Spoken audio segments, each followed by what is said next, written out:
सोनी बालाजी। महाराज जी, मैं एक सरकारी कर्मचारी हूँ दिल्ली में।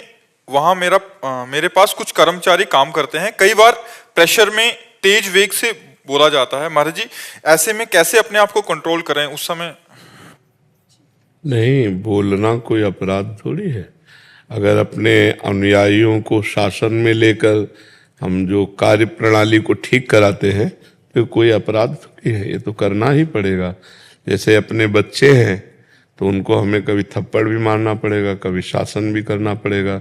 जैसे अपने शिष्य हैं तो कभी उनको शासन में लेना पड़ेगा। ऐसे अपना पद है और 10-20 लोग अपने, 50 लोग, 100 लोग अपने अनुयायी हैं, जिससे हम उस कार्य प्रणाली को ठीक से करा पाते हैं। तो उनमें जो प्रमाद करेगा तो उसको डांटना ही पड़ेगा, क्रोध करना पड़ेगा।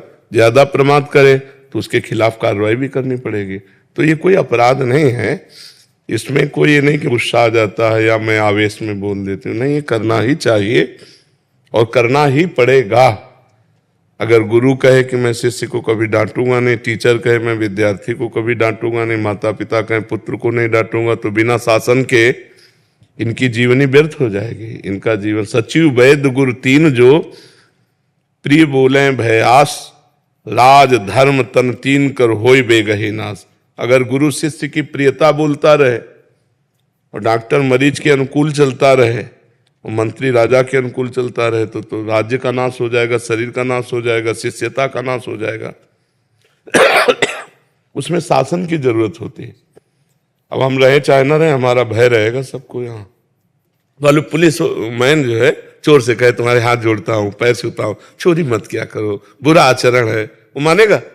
अब वो सोचे कि यार डंडा मारना अपराध है, तो ऐसा नहीं है। डर जरूरी है। डर जरूरी। बिना भगवान के डर के और बिना धर्म के डर के और बिना शासन के डर के अभी राक्षसी भाव का तांडव हो जाए। डर है, डर है, तुम्हें भी डर है। कानून के खिलाफ करेंगे, डंडा बजेगा, आजीवन कारावास मिलेगा, ज्यादा गलती हो गई तो फांसी मिलेगी। बिना डर के अंदर एक राक्षस बैठा हुआ है, हम सब के अंदर। सुमति कुमति सबके उर्राही, नाथ पुराण निगम अस्काएं। अगर वो राक्षस चुप है तो डर के कारण चुप है। समाज का डर, भगवान का डर, गुरु का डर, शास्त्र का डर और ये कानून का डर। अगर ये डर है तो समाज डर के सुरक्षित है, और अगर डर ना हो तो अभी तांडव मच जाए राक्षसी भाव। डर की कोई सीमा तो नहीं? कैसे? तो अपराध की भी सीमा नहीं है ना। अपराध की सीमा है क्या? तो इसलिए डर की सीमा नहीं रखी गई कि तुम जितना बड़ा अपराध सोचोगे उतना बड़ा दंड आपके ऊपर विधान लागू हो जाएगा। पूरे संसार को गौर से देखो तो तुम्हें कर्मों का खेल दिखाई देगा। अगर इस संसार को भागवतिक चश्मे से देखो तो आपको कर्मों का एक खेल दिखाई देगा। जो जैसा कर्म कर रहा है वैसा भोग रहा है। अगर डर भगवान का ना हो, किसी को भगवान का डर नहीं है, तो यहाँ डंडे का डर है, पुलिस का डर है।